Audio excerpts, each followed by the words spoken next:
जय हिंद दोस्तों, मैं धीरेन्द्र एक बार पुनः उपस्थित हुआ हूँ बालाजी कोचिंग में। मैं आपका स्वागत करता हूँ और हम आज हिंदी विषय का वीडियो लेकर के उपस्थित हुए हैं। आज से ये हिंदी विषय का पहला वीडियो है और हम लोग हिंदी विषय का अध्ययन आज से हम लोग करेंगे। चलिए दोस्तों, देखते हैं आज कि ये हिंदी विषय का वीडियो कहाँ कहाँ हमारे लिए उपयोगी हो सकता है। तो दोस्तों, ये सभी प्रतियोगी परीक्षाओं में और अकादमिक स्तर की हिंदी जो होती है क्लासों की, और वहाँ पर भी इसका उपयोग हम कर सकते हैं, वहाँ पर भी ये यूजफुल हो सकता है। दोस्तों, जैसे कि आपको दिख रहा है बोर्ड में, विषय हिंदी व्याकरण है और प्रकरण आज हमारा है, टॉपिक आज हिंदी वर्णमाला के बारे में अध्ययन करने वाले हैं। दोस्तों, यहाँ पर व्याकरण क्या है, अगर बात करें व्याकरण का अध्ययन कर रहे हैं तो व्याकरण क्या है, तो व्याकरण क्या है, व्याकरण जिसके अंतर्गत हम लोग किसी भी भाषा का शुद्ध लिखना, बोलना, पढ़ना आदि के नियमों के बारे में अध्ययन करते हैं, वही व्याकरण है। व्याकरण के में हम क्या करते हैं, किसी भी भाषा का शुद्ध लिखना, पढ़ना, बोलना आदि के नियमों के बारे में अध्ययन करते हैं, पढ़ते हैं, वही व्याकरण है। व्याकरण का ज्ञाता, व्याकरण पढ़ने वाले को क्या कहा जाता है, तो व्याकरण कहते हैं। व्याकरण के ज्ञाता को क्या कहा जाता है, व्याकरण कहा जाता है। अच्छा, आज बात व्याकरण की हम कर रहे हैं तो थोड़ी सी और हिंट देंगे कि व्याकरण का पहला ग्रंथ दुनिया का कौन सा है। तो दोस्तों, दुनिया का पहला ग्रंथ व्याकरण का अष्टाध्यायी है। अष्टाध्यायी के लेखक रचयिता माँ पंडित पाणिनि जी हैं, जो कि संस्कृत विषय से संबंधित व्याकरण है ना। ये दुनिया की सबसे पहला व्याकरण की पुस्तक कौन सी है, अष्टाध्यायी है, जिसके लेखक माँ पंडित पाणिनि जी हैं। और कहा यह भी जाता है कि अष्टाध्यायी में महेश्वर सूत्र वगैरह जो हैं वो भगवान शंकर जी के डमरू से निकली हुई ध्वनियाँ हैं। और इसी प्रकार हम आगे बढ़ते हैं। वर्ण किसे कहते हैं, तो वर्ण क्या है, वर्ण एक प्रकार का अविभाज्य सूक्ष्मतम इकाई है, ध्वनि है, किसी भी भाषा की सूक्ष्मतम इकाई जिसके अब टुकड़े ना किए जा सके, सबसे छोटी से छोटी इकाई। किसी भी भाषा की सबसे छोटी से छोटी इकाई को क्या कहा जाता है, ध्वनि क्या कहा जाता है। किसी भी भाषा की सबसे छोटी से छोटी ध्वनि को वर्ण कहा जाता है। वर्ण की बात करते हैं तो जरा सा हम वर्ण में आए हैं तो अक्षर की भी बात हम कर लेंगे। अक्षर क्या है, अक्षर शब्द का अर्थ है अनासवान। क्या अर्थ है, अनासवान, जिसका क्षरण ना हो, जो खत्म ना हो, जिसका नाश ना हो, वही अक्षर है। अक्षर वैसे वर्ण और अक्षर एक ही मान लिया जाता है, परंतु यदि आपको ऑप्शन में कहीं वर्ण और अक्षर में चुनने को मिले कि भाषा की सबसे छोटी ध्वनि क्या है, तो हम वर्ण को चुनेंगे। क्यों, क्योंकि अक्षर का निर्माण वर्ण और वर्णों के योग से होता है। वर्ण और वर्ण मिलकर के क्या बनाते हैं, अक्षर बनाते हैं। जैसे कि मान लो एक का और आ मिला है, तब मिलकर के बना है का। इस प्रकार से अक्षर क्या है, वर्ण मिलके अक्षर बनाते हैं। बात करते हैं वर्णमाला की, हिंदी वर्णमाला की हम बात करते हैं। हिंदी वर्णमाला में क्या है, हिंदी वर्णमाला, तो हिंदी वर्णमाला वर्णों का एक प्रकार का व्यवस्थित समूह है, एक ग्रुप है, एक समूह है। वर्णों को अक्षरों को व्यवस्थित रूप से रखते हैं, उसे वर्णमाला कहते हैं। दोस्तों, देखते हैं वर्णमाला में कितने अक्षर होते हैं। तो हमारी हिंदी भाषा की लिपि है देवनागरी। क्या है, हमारी मातृभाषा हिंदी की लिपि क्या है, देवनागरी लिपि। हमारी देवनागरी लिपि में कितने वर्ण है भाइयों, देवनागरी लिपि में 52 वर्ण हैं।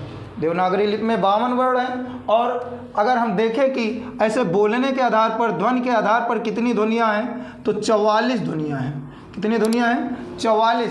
अगर हम बात करें बालपोथी एक आती है, उसमें कुछ अक्षर अलग से मिल जाते हैं, कुछ वर्ण मिल जाते हैं बालपोथी में।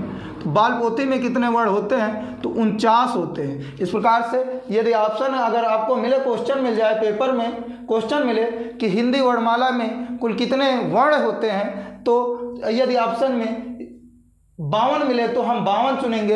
यदि ऐसा ऑप्शन मिल जाए कि 50 के आसपास है तो हम 50 के आसपास चुनेंगे। अगर बोलने के हिसाब से देखा जाए तो केवल 44 अक्षर होते हैं। बालपोथी में 1-2 अक्षर 4 बढ़ जाते हैं और 49 यानी 49 अक्षर हो जाते हैं। हाँ, तो दोस्तों चलिए आगे देखते हैं। आगे हम ये देखेंगे, हम लोगों ने वर्णमाला के बारे में देखा, तो हम देखते हैं वर्ण कितने प्रकार के होते हैं, लेटर कितने प्रकार के होते हैं। तो किसी भी भाषा की व्याकरण हो, वर्ण 2 प्रकार की होते हैं किसी भी भाषा में। पहला भाग होता है आपका व्यंजन, दूसरा भाग होता है आपका स्वर। क्या होता है? पहला भाग व्यंजन, दूसरे भाग को हम लोग स्वर कहते हैं। पहले हम स्वरों के बारे में देखते हैं। तो हिंदी में स्वर क्या होते हैं? स्वर वे वर्ण होते हैं जो अन्य किसी की मदद से नहीं बोले जाते हैं। इनको बोलने के लिए, इनकी ध्वनि करने के लिए हमें किसी की मदद नहीं लेनी पड़ती, उन्हें स्वर कहते हैं। और व्यंजन क्या होते हैं? व्यंजन स्वरों की मदद से बोले जाते हैं, उन्हें व्यंजन कहते हैं। व्यंजन क्या होते हैं? जो स्वर की मदद से बोले जाते हैं। और स्वर क्या होते हैं? जिनके बोलने के लिए हमें किसी की मदद नहीं लेनी पड़ती। दोस्तों चलिए व्यंजन के बारे में देखते हैं और स्वरों के बारे में आगे बढ़ करके हम देखते हैं। तो स्वर कितने होते हैं? तो हिंदी में स्वरों की संख्या 11 मानी गई है। कितनी मानी गई है? 11 स्वर होते हैं। हिंदी में स्वरों की संख्या 11 मानी गई है। यदि आपको बताया जाए कौन कौन से है, तो आ बड़ा, ई बड़ी, ऊ बड़ा ऊ, री, ए, आई, ओ, आओ। हिंदी में स्वरों संख्या 11 मानी गई है। 2, 2, 4, 2, 6, 2, 8, 2, 10, 1, 11। कितने स्वर माने गए? हिंदी में 11 माने गए। परंतु यदि पेपर में आपके क्वेश्चन ये आ जाए कि शुद्ध स्वर कितने होते हैं, कि हिंदी के शुद्ध स्वरों की संख्या बताइए, तो भाई हिंदी में शुद्ध स्वरों की संख्या 10 मानी गई है।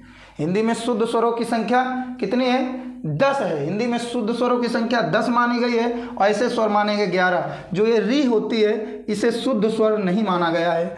ये री जो होती है, इसे शुद्ध स्वर नहीं माना गया है। ऋषि ऋषि वाला ये शुद्ध स्वर नहीं है, ये मिश्रित है। तो इस प्रकार से शुद्ध स्वरों की संख्या 10 मानी गई। यदि कभी आपको ऐसा ना मिले और यह मिल जाए कि कुल स्वरों की संख्या बताइए, तो कुल स्वर आप 2 और बढ़ा लेना। बड़ी वाली जो री होती है ऐसे ऐसे, और री ऐसे होती है, क्या होता है, ये 2 भी हटा दिए गए हैं। बहरहाल अब हटा दिए गए हैं। अगर इन्हें मिला लिया जाता है तो इस तरह से हिंदी के कुल स्वरों की संख्या बढ़ जाती है। बहरहाल इनकी बात हम नहीं करेंगे।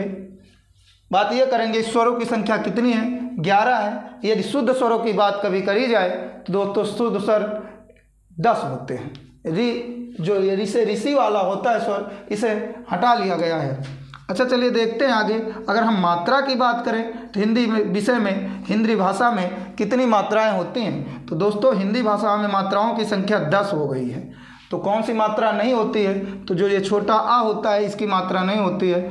मात्रा आपकी ये होती है आ, छोटी ई, बड़ी ई, छोटा ऊ, बड़ा ऊ की मात्रा होती है। ऋषि की भी मात्रा होती है, ए की मात्रा होती है, ए की मात्रा ओ और औ की मात्राएं होती हैं। सबकी मात्राएं होती हैं, केवल छोटे आह की मात्रा, ये वाला छोटा आ जो है, इसकी मात्रा नहीं होती है हिंदी में। इस प्रकार से हिंदी में मात्रा की संख्या कितनी है? 10 है। और स्वरों की संख्या कितनी है? स्वरों की शुद्ध स्वरों की संख्या 10 है। और ऐसे मान लिया जाता है 11। 11वां कौन ऐसा है जिसे शुद्ध नहीं माना जाता है? तो ये री है, इसे स्वर नहीं माना जाता है, व्यंजन से मिलकर के बना हुआ है शायद। और व्यंजन की बात करते हैं कि व्यंजन क्या होता है। तो व्यंजन अगर आ जाए पेपर में कि व्यंजनों की कुल संख्या बताइए, तो आप लोग बताएंगे व्यंजनों की, हिंदी में व्यंजनों की कुल संख्या 33 बताएंगे। कितनी बताएंगे? हिंदी में व्यंजनों की कुल संख्या कितनी होती है? 33 व्यंजन पाए जाते हैं हिंदी में।